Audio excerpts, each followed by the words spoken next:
محترم مستر مجاز مرحوم کی تعزیت میں ہم سب شریک ہیں آج۔ اللہ تبارک تعالیٰ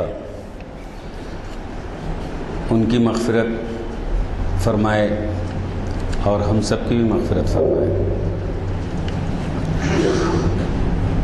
محترم سے ہمارا یعنی میرا تعلق مسجد عالیہ بنی ہے، جس کے احاطے میں ہم ہیں، یہاں شریک ہیں۔ جمعہ کے ماہانہ ایک خطبہ اردو کا جو ہمیں موقع ملتا تھا، وہاں سے ان سے تعارف ہوا۔ اس کے ساتھ ساتھ پھر محافل میں نے ان کو سننے کے بعد ایک مجھ میں ایک ذوق کی کیفیت آئی، ورنہ ہم تو بے ادب، وہ ایک ادبی شخصیت اور بہت ہی پائے کی شخصیت اللہ نے ان کو بنایا، اور یہ بہت بڑا کارنامہ ان کا کہ علامہ ڈاکٹر محمد اقبال کا کلام فارسی سے ہماری مادری زبان اردو میں انہوں نے جو منظوم ترجمہ جو اس کا کیا، اور پھر وہ اس کو جو پیش کرتے تھے، تو مجھ جیسے، میں اس لیے کہہ رہا ہوں مجھ جیسے، کہ اب اردو بھی مادری زبان ہونے کے باوجود کس حد تک اردو ادبی اعتبار سے، ہماری مختلف اعتبار سے اس کا استعمال چلن ہے، ہم سب بخوبی واقف ہیں۔ ایسے میں ایک شاعر کے معافی الضمیر کو ایک زبان سے دوسرے زبان میں، وہ بھی ہماری اپنی مادری زبان میں، اور مجھ جیسے کے لیے سمجھ میں آنے والا انداز وہ اللہ نے مستر مجاز صاحب کو بخشا تھا۔ الحمدللہ ان کے ذریعے سے، ان کے اس پروگرام کے ذریعے سے علامہ اقبال کو اللہ تبارک تعالیٰ نے جو صلاحیت بخشی تھی، اور پھر علامہ اقبال نے اس کو یعنی اللہ کے حکم کے مطابق اس کے تعریف میں، اس کے تعارف میں آپ نے جو کلام لکھا، اس کے معافی الضمیر کو ہماری اپنی زبان میں محترم مرحوم مستر مجاز صاحب نے اس کو ادا کیا۔ میں سمجھتا ہوں کہ یہ خود ایک بہت بڑا خراج ہے ان کے لیے، اور پھر ہمارے لیے یہ سبق ہے کہ ہمارے دور میں اگرچہ کہ آج اس بات کی کمی آ گئی ہے کہ ایک ایسا ادبی گروپ اردو زبان سے وابستہ جو ترقی پسند کے نام سے جو بہرحال وجود میں آیا، اور پھر اب ویسے اس کا وجود اب اتنا نہیں رہا۔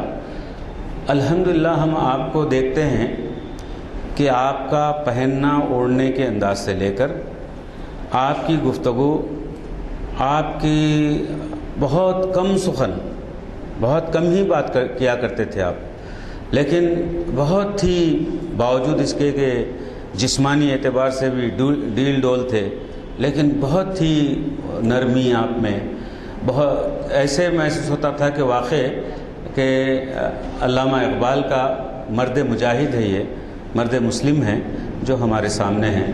میں ان کے حق میں اور پھر ہمارے حق میں بھی اللہ کے بارگاہ میں دعا کرتا ہوں کہ ان کی مغفرت فرمائے، ہماری مغفرت فرمائے، اور دعا گو ہوں کہ ہمارے درمیان میں ان کا نعم البدل عطا فرمائے۔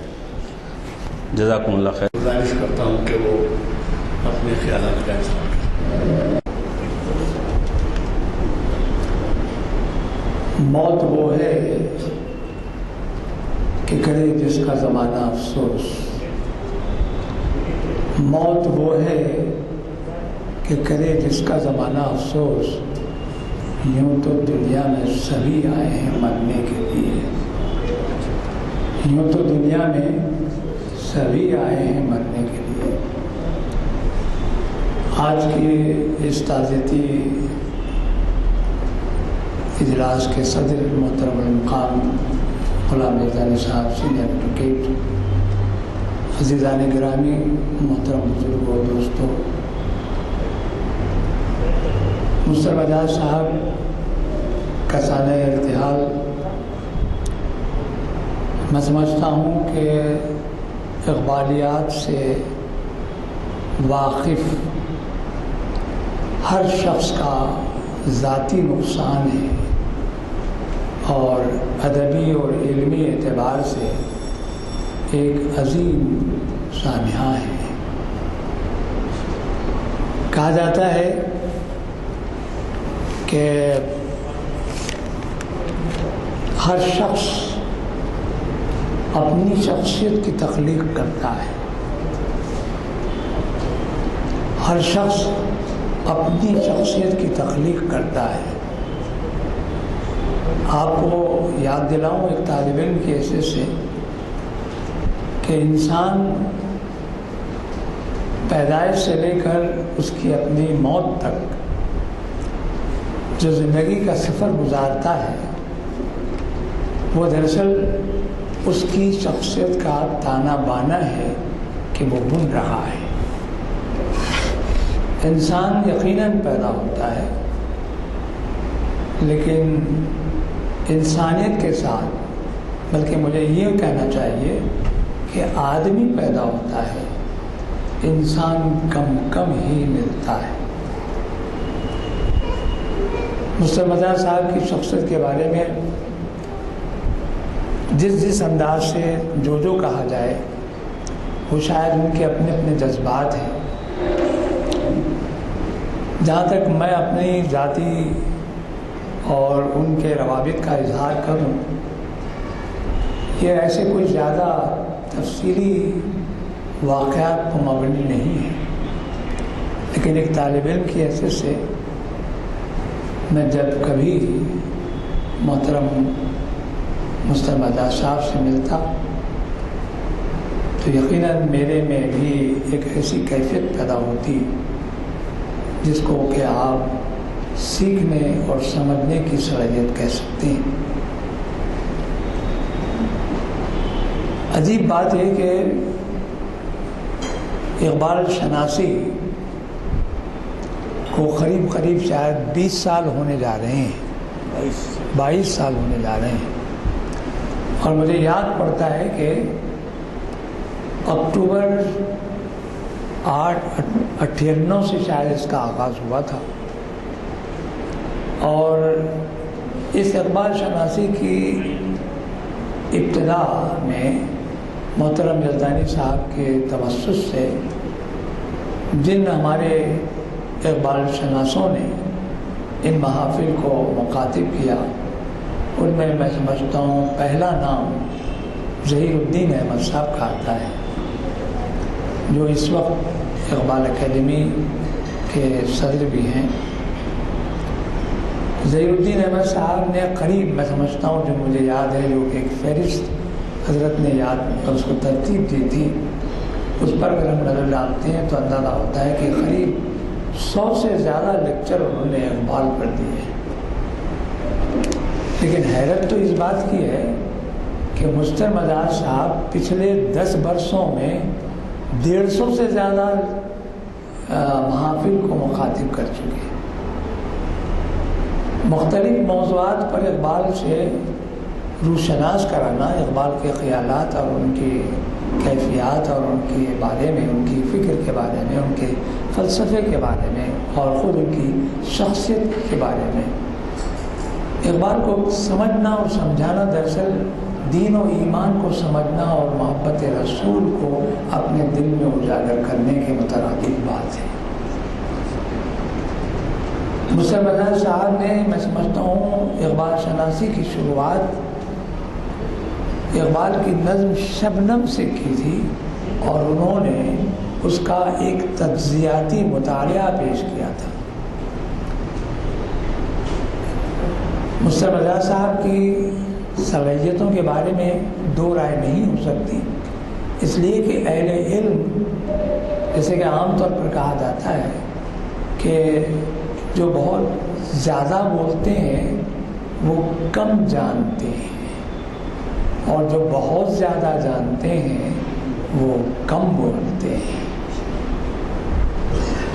مصطفیٰ مداح صاحب کے بارے میں کہوں گا کہ وہ بہت کم گفتگو کرتے تھے، لیکن جب کبھی وہ گفتگو کرتے تھے اس قدر اس کی گرہیں کھل سکتی تھی، جتنی اس کی فکر کرتے جائیے اس کی گہرائی کے ساتھ سوچ اور فکر سے اس کو وابستہ کیجیے تو پھر آپ کو معلوم ہوگا کہ اقبال اور اقبالیات کے سلسلے میں جو مصطفیٰ صاحب کی گفتگو ہے وہ دراصل جہد در جہد اور اپنے انداز سے کئی پرتوں لے کر آپ کے سامنے آ جاتی تھی۔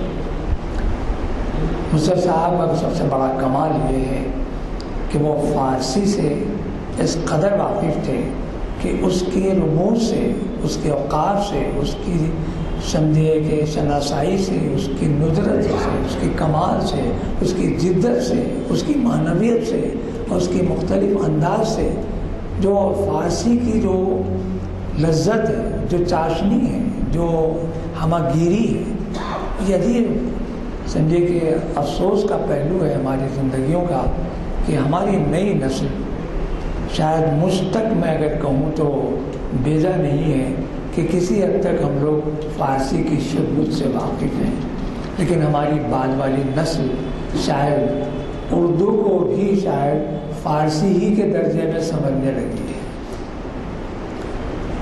مگر مصطفیٰ صاحب کا کمال یہ تھا کہ انہوں نے نہ صرف پیام مشرق کا انہوں نے ترجمہ کیا بلکہ اس کے نکات سے اس قدر واقف تھے کہ علامہ اقبال کی جو فکر تھی، جو فلسفہ تھا، اس کی گہرائی اور گہرائی تک وہ پہنچ کر اس کے بہترین نکات کا اظہار کرتے تھے۔ میں نے اکثر ایک دو مرتبہ شاید میں خود بھی ذاتی طور پر اس محفل میں حاضر ہوا، ورنہ یوٹیوب پر میں نے اکثر مصطفیٰ مداح صاحب کے لیکچرز کو سنا اور دیکھا بھی ہے کہ ایک کتاب ان کے سامنے ہوتی اور وہ فارسی کی کتاب اقبال کے کلام کے ساتھ وہ ایک شعر ضرور پڑھتے تھے، لیکن اس شعر کی جو معنویت ہوتی تھی، اس کے اندر جو گہرائی ہوتی تھی، اس اتنی سہولت کے ساتھ بہت ہی آسان زبان میں حاضرین کے گوش گزار کرتے کہ یقین مانیے کہ جی چاہتا ہے کہ وہ بولتے رہیں اور ہم سنتے رہیں۔ واقعہ یہ ہے کہ مصطفیٰ صاحب کی صلاحیتوں کے بارے میں کچھ کہنا یقیناً آفتاب یا سورج کو چراغ دکھانے کے مترادف بھی کہا جا سکتا ہے، موقع نہیں ہے۔ میرے محترم اور مقررین حضرات، ان کے چاہنے والے اور ان کے کئی سمجھے کہ استفادہ کرنے والے بزرگ اور نوجوان بھی، ہر شخص کے دل میں یہ بات ہے کہ وہ کچھ نہ کچھ اپنے جذبات کا اظہار کرے۔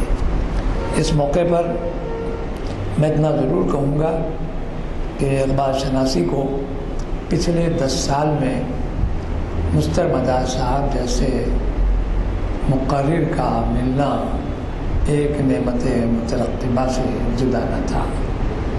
میں اقبال ہی کے ایک شعر پر اپنی گفتگو ختم کروں گا اور ان کے لیے دعائے مغفرت بھی کروں گا انشاءاللہ العزیز المستعان۔ اقبال نے بہت ہی صاف لفظوں میں ایک شعر کہا تھا اور اس کے مفہوم کو آپ کے ذہنوں میں اجاگر کرنے کے لیے شعر پڑھتا ہوں کہ اقبال نے کہا تھا کہ جوہر انسان عدم سے آشنا ہوتا نہیں، جوہر انسان عدم سے آشنا ہوتا نہیں، آنکھ سے غائب تو ہوتا ہے فنا ہوتا نہیں۔ مصطفیٰ مداح صاحب کی شخصیت ہماری نظروں سے اوجھل ہے، وہ اپنے وقت موعود کو پورا انہوں نے کیا اور پروردگار کا جیسا کہ حکم ہے لا یستقدمون ساعۃ ولا یستأخرون، کہ موت آنی جب ہوتی ہے تو ایک لمحہ بھی نہ پہلے آئے گی اور نہ بعد آئے گی، لیکن ہماری جو زندگی ہے اس زندگی کا جو حاصل ہے وہ محبت اور پروردگار کے لائے ہوئے قانون یعنی قرآن کی اتباع اور اسی محبت میں اپنی زندگی کو گزارنے کا مرحلہ ہے۔ وصلی اللہ تعالیٰ علی خیر خلقہ محمد وآلہ وصحبہ اجمعین برحمتک یا ارحم الراحمین۔ اللہم اغفر لہ وارحمہ وادخلہ واسکنہ فی الجنہ۔ بہت بہت شکریہ۔ ہماری یہ نشست جاری رہے اور آپ کو معلوم ہے کہ اثر اور گیان بہت ہی کم وقت ہے، چنانچہ 6 بجے کے بعد سے اعلان شروع ہو جاتا ہے۔ لہذا یہ تو صحیح ہے کہ ہر ایک دل میں طوفان ہے غم کا، لیکن کیا کریں کہ مجبوری بھی ہے تو ہمارے مختلف صاحبین آپ کو مخاطب کریں گے، وہ اس بات کا خیال رکھیں گے۔ میں قاضی زنیدادی صاحب سے گزارش کرنا چاہتا ہوں کہ وہ تشریف لائیں۔ مستر مجاز وہ اپنے میں ایک خود ایک ایسی شخصیت کا انسان تھا جس کو سمجھنے کے لیے ہمیں پھر غالب اقبال کو بھی پڑھنا پڑے گا۔ ان کا جو ترجمہ ہے وہ بالکل ایسا معلوم ہوتا ہے کہ اقبال اردو زبان میں بول رہے ہیں۔ دوسری چیز میں مستر مجاز سے جس طرح واقف ہوا وہ یہ ہے کہ جہاں یہ رہتے ہیں اس محلے میں ہر مہینہ ایک قرآنی درس کا ایک جلسہ ہوتا ہے، محلے کے لوگ ہی، اور روٹیشن میں ہوتا ہے۔ وہاں میرے ایک عزیز اور میرے یعنی ڈپارٹمنٹ کے آفیسرس بھی اسی محلے میں رہتے ہیں، تو مجھے وہاں اکثر جانے کا موقع ملا ان مجالس میں۔ جب وہ قرآن کی کوئی آیتیں، کوئی رکوع پہ بحث ہوتی اور مختلف تراجم پڑھے جاتے، اس کے بعد اس کو جس کو ان تراجم کا جس بیان کرنے میں مستر مجاز رہتے تھے۔ اس سے یہ محسوس ہوا مجھے کہ اقبال کو سمجھنے میں مستر مجاز کو قرآن کی اس قرآن فہمی نے کافی مدد دی ہے، یہ میں سمجھا ہوں۔ اس کے بعد تو خیر میں نے یہاں بھی کئی ان کے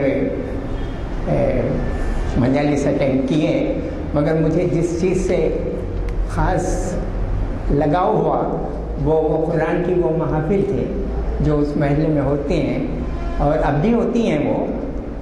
میرے وہاں چونکہ عزیز رہتے تھے، میں جاتا تھا، اور میں نے کہا نا میرے ڈپارٹمنٹ کے کچھ آفیسرس وہاں ہیں، اس لیے میں جاتا تھا۔ تو قرآن فہمی کا جو چسکا ان کے پاس تھا، یا جو جس انداز میں وہ قرآن فہمی کی طرف مائل تھے، وہ اس کا نتیجہ ان کے تراجم میں ملتا ہے۔ میں اتنا ہی کہنا چاہتا ہوں، اللہ مغفرت فرمائے، اور جانے والے کبھی نہیں آتے، جانے والوں کی یاد آتی ہے۔ اس کا کب گر گیا نیچے؟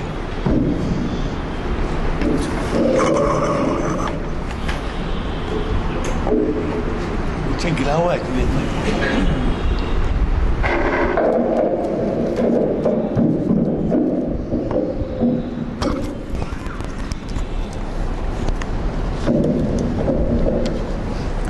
بسم اللہ الرحمن الرحیم، نحمدہ و نصلی علی رسولہ الکریم، اما بعد۔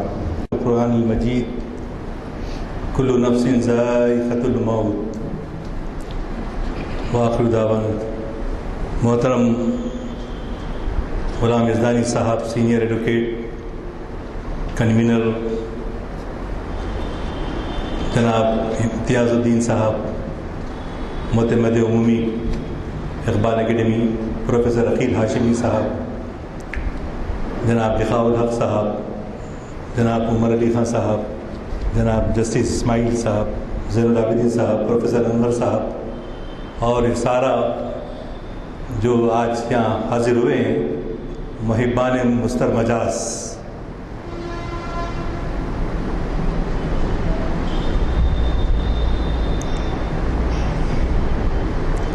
ایسے کہیں کہ اسی جگہ پر بیٹھ کر جو شخص ایک 15 دن پہلے تک مخاطب کرتا رہا، آج وہ ہم میں نہیں ہے۔ مستر مجاز صاحب کے بارے میں جیسا کہ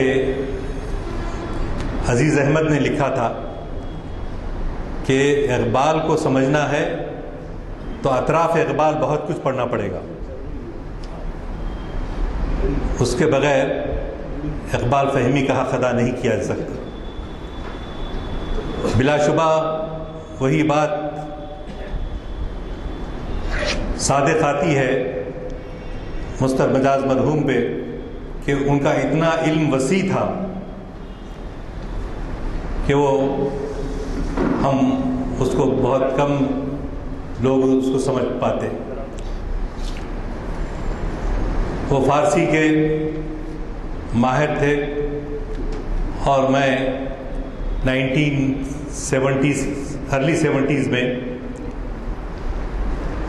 جب ہم ظاہر ہے مڈل اسکول ہائی اسکول میں تھے تو یہ میرے ماموں سید حفیظ الدین قادری کے کلاس میٹ ہوتے تھے۔ حفیظ صاحب اب امریکہ میں رہتے ہیں، وہ ضیاء الدین شکیب صاحب، ڈاکٹر یوسف کمال صاحب، یہ 4-5 لوگوں کی اکثر مل کر اکٹھے بیٹھ کر گفتگو کرتے ہیں لوگ۔ اور جیسا کہ کل میں نے اقبال اکیڈمی میں بھی کہا تھا کہ عام طور پہ شاعر بولتے ہی ہر شخص شاعر سمجھ میں آتا ہے، ایسے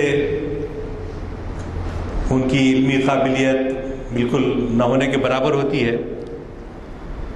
تو میں جدے کے ایک مشاعرے میں شریک تھا، اس میں راحت اندوری، منور رانا اور ایسے بڑے بڑے شعراء بڑے مشاعرے میں اپنی شاعری پر داد حاصل کر رہے تھے، لیکن مجھے بڑی مسرت ہوئی تھی وہاں جب یہ دیکھا میں نے کہ ہمارے شہر کے ہمارے جاننے والے مستر مجاز اس مشاعرے کی صدارت کر رہے ہیں۔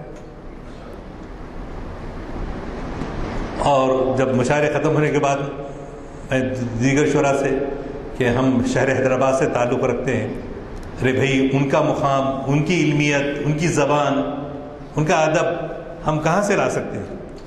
کون کہہ رہے ہیں؟ یہ سب مشاعرے باز جو لوگ ہوتے ہیں وہ لوگ کہہ رہے ہیں۔ تو بہرحال ان کا مرتبہ اکثر ہم لوگ ایسی ہوتا ہے کہ مرنے کے بعد یاد کر لیتے ہیں، افسوس ہوتا ہے کہ کاش مستر مجاز صاحب ہوتے اور ہم فارسی کلام اقبال کم سے کم ان سے پڑھا کرتے۔ میں نے وہ نشستیں بھی دیکھی ہیں جو غلام دستگیر رشید صاحب فارسی کے آدمی تھے، پروفیسر صلاح الدین صاحب کو دیکھا ہے، اور مستر صاحب کو دیکھنے کے بعد یہی ہوتا ہے اگر منکسر المزاج بندہ اگر اس کی تعریف کرنا ہے تو یہ ہے منکسر البندہ مستر مجاز۔ ان کی سادگی، ان کا کم گفتگو کرنا، ہم جیسے آ کے یہاں زبان دراز کرتے اور کونے میں پیچھے بیٹھتے، بعض وقت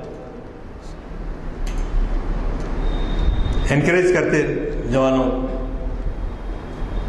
اب ان کے دوست کی بھی طبیعت ٹھیک نہیں ہے، ضیاء الدین شکیب صاحب لندن میں ہی ہیں، ورنہ وہ ہر سال 2 دفعہ آتے تو ان دونوں کو اکٹھے دیکھ کر دل چاہتا کہ ان کی محفلوں میں اٹھتے بیٹھتے رہیں، سیکھنے کو بہت کچھ ملتا ہے۔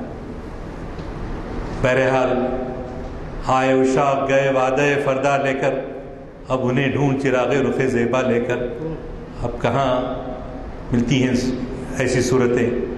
اللہ سے دعا ہے کہ اللہ ان کے مراتب کو بلند کرے، اور جیسا کہ انور صاحب نے دعا کی، نعم البدل اللہ ان کا پیدا کرے۔ وآخر دعوانا ان الحمدللہ۔ عالی جناب غلام یزدانی صاحب، senior advocate doctor Aqeel Hashmi صاحب اور تمام معززین، یہ ایک بڑا افسوس کا مقام ہے کہ نامور آدمی جو ادبی محفلوں کی جان تھے، ان کا وصال ہو گیا ہے. لیکن جیسا ابھی لوگوں نے کہا کہ کلو من علیہ فان، جو بھی آیا ہے اس کو اس دنیا سے جانا ہے. بس یہ ہے کہ جانے کے بعد آدمی کی یاد کیسی ہوتی ہے اور آدمی کے تعلق سے کیا کہا جاتا ہے، یہ بہت بڑی بات ہے. ورنہ دنیا میں ہزاروں لوگ آتے ہیں، ہزاروں لوگ اس دنیا سے جاتے ہیں، لیکن اصل کمال یہ ہے کہ آدمی اس دنیا میں آنے کے بعد وہ کچھ ایسے کام کر جائے کہ اس کے جانے کے بعد بھی لوگوں کو افسوس ہوتے رہے اور لوگ اس کو یاد کرتے رہیں. میں مفتی صاحب کا خیر مقدم کرتا ہوں، آپ تشریف لائیے. تو عرض یہ کرنا ہے کہ یہ بہت بڑا ان کا اخباریات میں کارنامہ تھا کہ انہوں نے فارسی کا کلام اردو میں ترجمہ کیا. ورنہ آج کل ہم لوگ فارسی سے نابلد ہیں اور ہماری نئی جنریشن تو فارسی بھی چھوڑ کر اردو بھی نہیں جانتی، اور اس میں ہم لوگوں کا بھی قصور ہے. میں چاہتا ہوں کہ آج ہم لوگ عہد کر کے اٹھیں کہ گو کہ اگر ایک نسل کو ہم نہیں پڑھائیں تو کم سے کم اپنے پوترے پوتریوں نواسے نواسیوں کو کم سے کم اردو سکھائیں گے. یہ عہد کر کے اٹھیں تو شاید مستر مجاز صاحب کے لیے ان کی روح کو کافی ثواب پہنچے گا کہ ان کے اس مجلس میں ہم نے یہ طے کر کے اٹھا تاکہ کچھ نوجوان بھی ادھر آئیں. دیکھیے بہت کم نوجوان ادھر آتے ہیں اس مجلس میں اقبالیات کی. لہذا میں امید کرتا ہوں کہ اللہ ان کی مغفرت کرے اور ان کو جنت الفردوس میں جگہ عطا فرمائے اور ہم سب کا اسلام پر زندہ رکھے اور ایمان پر خاتمہ فرمائے. آمین ثم آمین. جناب ایاز الشیخ صاحب اپنے خیالات کا اظہار. سب سے پہلے تو مرحوم کے لیے دعا کریں کہ اللہ سبحانہ وتعالیٰ ان کی مغفرت فرمائے، انہیں جنت الفردوس میں جگہ عطا فرمائے اور مرحوم کا نعم البدل امت کو نصیب فرمائے. مستر مجاز صاحب سے چونکہ میرا تعلق گلبرگہ سے تھا اور پچھلے 4-5 سال سے میں یہاں مقیم ہوں، تو ایک منصف میں ایک اعلامیہ آیا تھا کہ یہاں پہ اقبال شناسی کی محفل ہے، اور پھر میں گلبرگہ سے یہاں آیا اور پھر پہلی محفل جو میں نے یہاں اٹینڈ کی تھی وہ مستر مجاز صاحب کی تھی.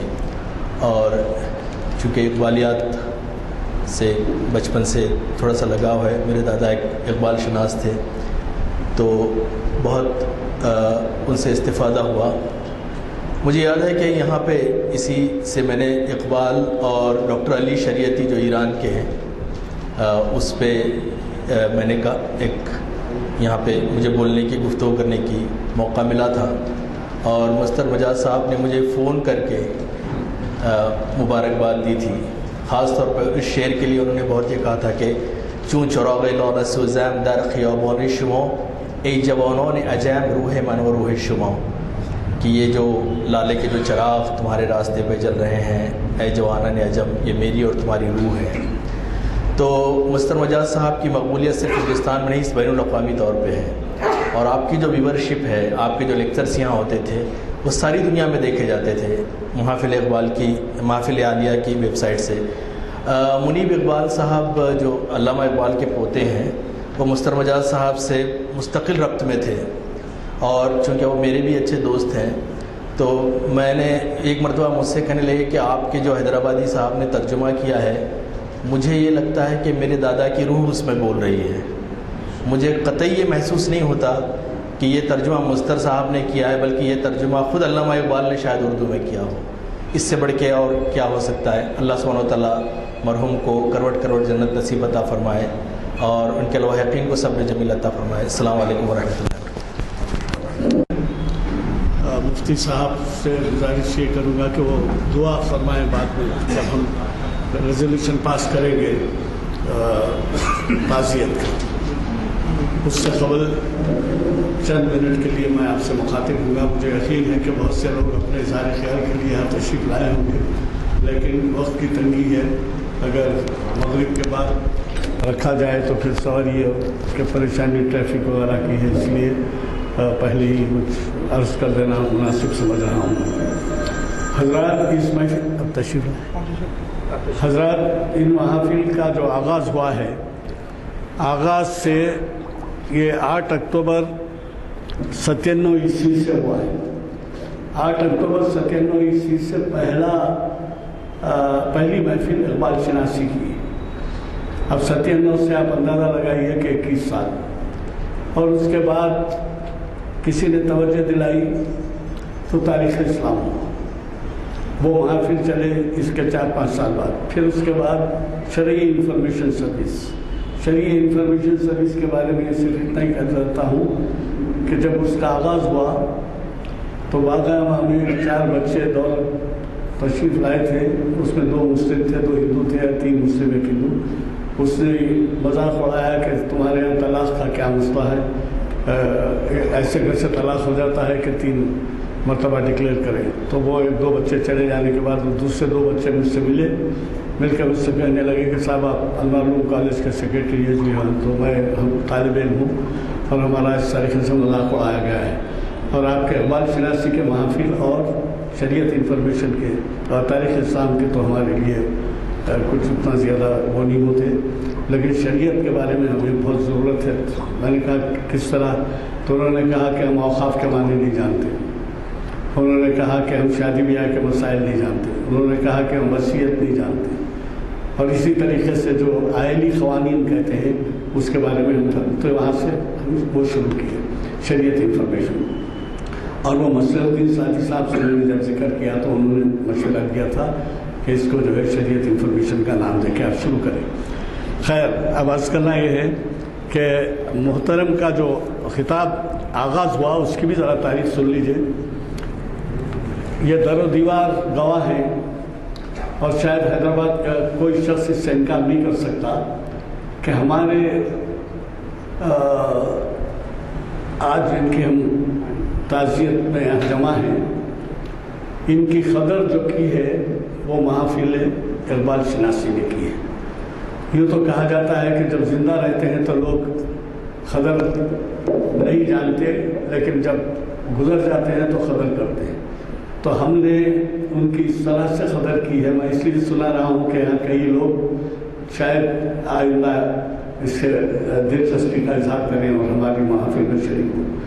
تو انہوں نے یہ یہاں پر جب آغاز ہوا محافل کا اقبال شناسی کے تو وہ پیچھے بیٹھا کرتے تھے اور مجھ سے تعارف نہیں تھا، اور اس کے بعد ہم نے جب انہوں نے خطاب کیا تو ہمیشہ جیسے 100 کے مکمل ہوئے یا پھر ان کو اوارڈ ملا تو ہم نے بڑے پیمانے پر یہاں نہیں بلکہ اردو ہال میں ان کو ان کی گل پوشی کی، ان کے سمجھیے لوگوں میں زیادہ سے زیادہ شرکت کا موقع دے کر انہیں متعارف کیا۔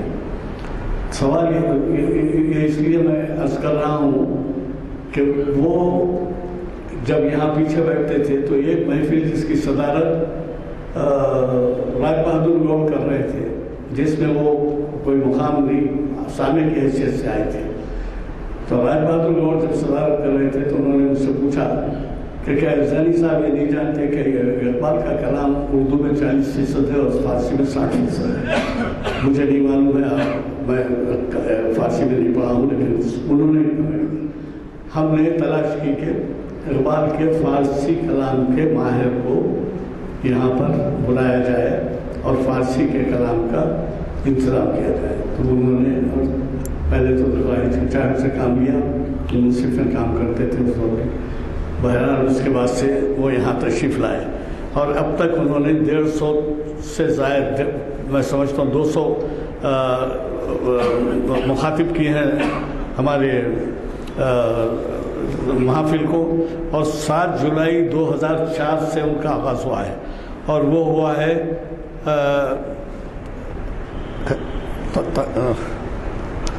حرام دل سے فاران عشق تک جناب نہیں، یہ نہیں، اقبال کا تصور جمال، یہ انہوں نے 30 جون 2004 کو مخاطب کیا ہے۔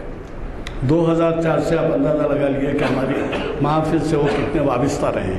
یہ ایسی کتاب ہے اقبال کے یعنی جو شائع کیے ہیں ہم، اقبال کے پہلے لیکچر جو ظہیر الدین احمد صاحب ابھی نے ذکر کیا کہ اقبال اکیڈمی کے جو صدر تھے ان کا بڑا تعاون رہا اور ان کے کئی خطاب رہے ابتدا میں. تو یہ جو ہے 8 اکتوبر 1997 کو جو لیکچر ہوا تھا پہلا، اس سے آج تک ہمارے یہاں عنوان، تاریخ اور مقرر کا نام یہ موجود ہے. اور اس میں اس کے لحاظ سے میرا اندازہ ہے ان کے تقریباً 160-170 لیکچر ہو چکے ہیں. یہ اگر اس کی کاپی کوئی حاصل کرنا چاہتے ہیں تو کر سکتے ہیں، عنوان کے ساتھ ہے. اور یہی نہیں کہ اقبالیات کے دوسرے جو سمجھیے عنوان ہیں اور مقررین ہیں، ان کی تفصیلات بھی اس کے اندر موجود ہیں. حضرات، آپ یہ بتائیے کہ ان اوصاف کا جن کا کئی مقررین نے ذکر کیا ہے، میں سمجھتا ہوں کہ اس سے زیادہ آپ بھی بہت کچھ واقف ہوں گے. ان کی سنجیدگی، ان کی متانت، ان کی نرم گفتگو، آپ کوئی شاید بھی اس کے معترف نہیں ہوں گے کہ ان میں یہ خصوصیات تھی. یہ بات کے باوجود صحت کی خرابی کے وہ اتنے فاصلے سے تشریف لاتے اور وہ جانتے تھے کہ ان کے شیدائی یہاں منتظر ہوتے ہیں. تو اتنے فاصلے میں کبھی بارش بھی ہوتی، کبھی ٹریفک بھی ہوتی، لیکن وہ برابر اپنے وعدے کی پابندی کرتے. تو یہ ایسی خصوصیات ہیں جو عام طور پر مقرر میں نہیں پائی جاتی اور ہم کو جو ہے ایک جا ہوتے ہوئے دیکھنے کا موقع نہیں ہوتا. یہ بات کہ ان کو اکیڈمی، اردو اکیڈمی غالب ایوارڈ سے نوازا، یہ بین الاقوامی ایوارڈ ہے. یعنی آپ اندازہ لگائیے کہ یہ ہندوستان کے ہی باہر کے بھی کسی کے، اور اس کے لیے اگر اعزاز ان کو ملا ہے تو کتنی بڑی بات تھی کہ ان کو اکنالج کیا گیا. ایک دور نظام کے حکومت میں یہ تھا کہ کہتے تھے کہ پڑھے فارسی تو بیچے تیل. وجہ یہ تھی کہ صرف پیٹرول ایران سے آتا تھا، تو وہ ملازمت کے لیے وہاں جاتے تھے. کیا تھا، نہیں معلوم، پڑھے فارسی تو بیچے تیل کہتے تھے. لیکن انہوں نے فارسی کلام کے اقبال کو بلفاظ پی لیا. آپ منصف میں دیکھیے ان کا جو ترجمہ شائع ہوتا ہے اقبال کے فارسی کلام کا، اگر آپ نہیں پڑھتے ہیں تو آپ بہت ہی سمجھیے نقصان میں رہیں گے. اقبال کو آپ سمجھنے کے لیے اردو تو پڑھتے ہیں، لیکن فارسی کلام کا ترجمہ وہ جو خدمت انجام دے رہے ہیں اس کو دیکھیے کہ کتنا ہے. میں نے کل اقبال اکیڈمی کے جلسے میں ایک تجویز رکھی ہے. آپ سب اس کے بارے میں کوشاں رہیے اور متحرک ہو جائیے. جن حضرات کا تعلق پرانے شہر سے ہے، وہاں پر ظاہر ہے کہ پارلیمنٹ کے ممبر ہی نہیں بلکہ کاؤنسلرز، ایم ایل ایز بھی وہاں ہیں. ہم نے ہوا یہ تھا کہ ڈاکٹر منان کے جلسے میں، تعزیتی جلسے میں یہ کہا تھا کہ بچہ رہے کہ وہ روڈ جس پر ان کا گھر ہے ان کے نام سے موصول کی جائے. وہ آج تک نہیں ہوا. ڈاکٹر راج بہادر گاؤں کے بارے میں ہم نے ریزولوشن پاس کیا تھا کہ ان کے نام سے. لیکن میری ایک تجویز یہ رہی ہے، یہ چونکہ فارسی زبان کے تھے اور کوچا فارسی، آپ کو تو معلوم، چورہا و فلاں اس طریقے کے نام رکھے جاتے ہیں، کارنر یہ نام رکھے جاتے ہیں. بجائے اس کے اگر ان کی رہائش کی جو راستہ ہے اس کو کوچہ مستر مجاز نام سے موصول کیا جائے تو یہ بہت ان کے ہمارے لیے ایک یادگار بات رہے گی. اور یہ بلدیہ کا انتظار کرنے کی بجائے ہمارے حضرات بیٹھے ہیں، ان کے فرزندان بھی تشریف لائے ہیں، اہلیہ خانہ بھی ہیں. میرے خیال میں وہاں کے شائقین ان کے تعاون سے وہ کونے پہ آپ لگا دیجئے کوچہ مستر مجاز، اور اس کے بعد وہ بلدیہ سے بلدی قانون کے تحت اپروو ہونا پڑتا ہے. لیکن وہ اپروو کرتے نہیں، اور ایسے معاملوں میں جس میں کہ آپ ہم انوالو ہوتے ہیں وہ ڈیوٹی میں پڑ جاتا ہے. تو لہٰذا میری گزارش ہے کہ اس کا خیال رکھیں اور وہ جلدی سے جلدی جو ہے وہاں پر ایک ایسی تختی نصب کریں جس سے کہ ان کے گھر کا پتہ آسانی سے مل سکے. میں یہ معافی چاہتا ہوں کہ یہاں مغرب کا وقت قریب ہونے کی وجہ سے کوئی لمبی چوڑی باتیں نہیں ہو سکتی، اور میں صرف اتنا ہی عرض کروں گا کہ جو محفل اقبال شناسی، ایسے ہمارے 3 بکس ہیں، تاریخ اسلام کے بھی ہیں، شریعت انفارمیشن کے بھی ہیں اور اقبال شناسی کے بھی ہیں. پہلی تاریخ سے مقرر اور عنوان پورے موجود ہیں اس کے اندر. جو چاہیں وہ کہیں تو ہم زیروکس کرا کے اس کی کاپی دے دیں گے. میں اللہ سے دعا کرتا ہوں کہ ان کی خبر کو نور سے بھر دے اور ہمارے جو انہوں نے خدمات انجام دی ہیں اس کا صلہ جنت فردوس میں ان کو عطا کرے. میں مفتی صاحب تشریف لا چکے ہیں, دعا کی گزارش کرتا ہوں. آئیے صاحب. والصلاة والسلام على سید الانبیاء والمرسلین وعلى آلہ وصحبہ وبارک وسلم اجمعین. اللہم بعلمک الغیب وقدرتک علی الخلق احینا ما علمت الحیاة خیرا لنا وتوفنا اذا علمت الوفاة خیرا لنا ونسألك نعیما لا ينفد ونسألك قرة عین لا تنقطع ونسألك الرضا بعد القضاء ونسألك برد العيش بعد الموت ونسألك لذة النظر إلى وجهك الكريم والشوق إلى لقائك في غير ضراء مضرة ولا فتنة مضلة يا ذا الجلال والإكرام. اللهم إنا نسألك إيمانا لا يرتد ونعيما لا ينفد ومرافقة نبينا وحبيبنا وسيدنا محمد صلى الله عليه وسلم في أعلى درجة جنة الخلد يا ذا الجلال والإكرام. اللهم إن عبدك وابن عبدك وابن أمتك غلام حسين المعروف مسترمجاز في ذمتك وحبل جوارك فقه من فتنة القبر وعذاب النار وأنت أهل الوفاء والحق فاغفر له وارحمه إنك أنت الغفور الرحيم. اللهم جازيه بالحسنات إحسانا وبالسيئات عفوا غفرانا. اللهم تقبل من حسناته تجاوزا سيئاته يا ذا الجلال والإكرام. اللهم ارحم أمواتنا وأموات المسلمين يا ذا الجلال والإكرام واغفر جميع موتانا وموتى المسلمين يا ذا الجلال والإكرام. اللهم انقلهم جميعا من ضيق اللحود ومراتع الدود إلى جنات الخلود في سدر مخضود وطلح منضود وظل ممدود يا ذا الجلال والإكرام. اللهم ارحمنا إذا صرنا إلى ما صاروا إليه تحت الجنادل والتراب وحدنا برحمتك يا أرحم الراحمين يا ذا الجلال والإكرام. ربنا اغفر لنا ولإخواننا الذين سبقونا بالإيمان ولا تجعل في قلوبنا غلا للذين آمنوا ربنا إنك رؤوف رحيم. رب ارحمهما كما ربياني صغيرا رب ارحمهما كما ربياني صغيرا رب ارحمهما كما ربياني صغيرا. ربنا اغفر لنا ولوالدينا ولأساتذتنا ولجميع المؤمنين والمؤمنات والمسلمين والمسلمات. ربنا فاغفر لنا ذنوبنا وكفر عنا سيئاتنا وتوفنا مع الأبرار وتوفنا مع الأبرار. اللهم فاطر السماوات والأرض أنت ولينا في الدنيا والآخرة توفنا مسلمين والحقنا بالصالحين. ربنا اغفر لنا ولإخواننا الذين سبقونا بالإيمان ولا تجعل في قلوبنا غلا للذين آمنوا ربنا إنك رؤوف رحيم. صلى الله تعالى وسلم على سيد المرسلين وعلى آله وأصحابه أجمعين والحمد لله رب العالمين.